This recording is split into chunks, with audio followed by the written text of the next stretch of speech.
a research elevator pitch is basically you introducing yourself and your research. So this is what you're gonna say during that 1 minute elevator pitch.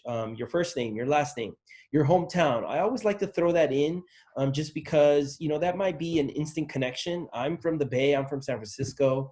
That's where I grew up. So, you know, that if somebody is from the Bay or from San Francisco, it's immediate connection. You know, we start talking about, you know, the Giants or the Warriors or the 49ers.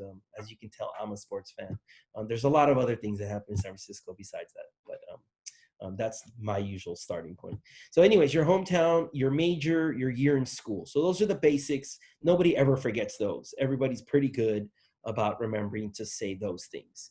Here's the thing. Here's where it starts getting a little tricky. You need to say your PI's name. So you need to give reference or, you know, you need to give credit to your faculty advisor. So your, you know, professor so-and-so from what department, don't forget that, because just you can't assume that people know who that professor is and what department they work in. So you need to include the department. The name of your labs. Some of your labs have a very cool name. Some of them don't. They're just Professor Fraguli's lab or whatever.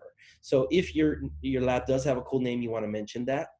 And then you want to give credit to your daily lab supervisor, your PhD student, or your graduate student that you're working with, whoever your mentor is in the research lab.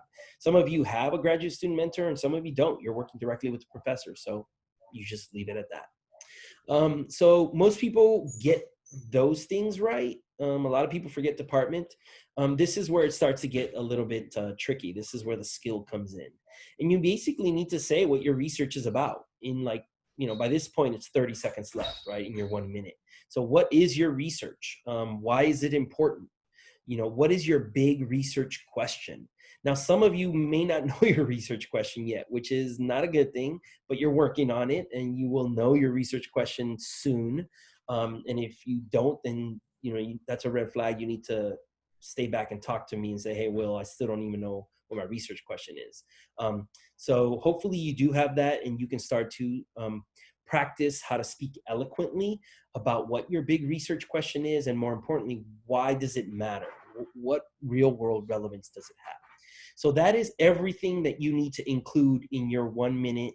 Eventually, we're going to build up to a 90-second, so a minute and a half elevator pitch. And you'll know later on why this elevator pitch is so important. So just trust me that you want to practice and get good at this. Are there any questions about the elevator pitch before I put you in your breakout rooms and let you start doing your pair share?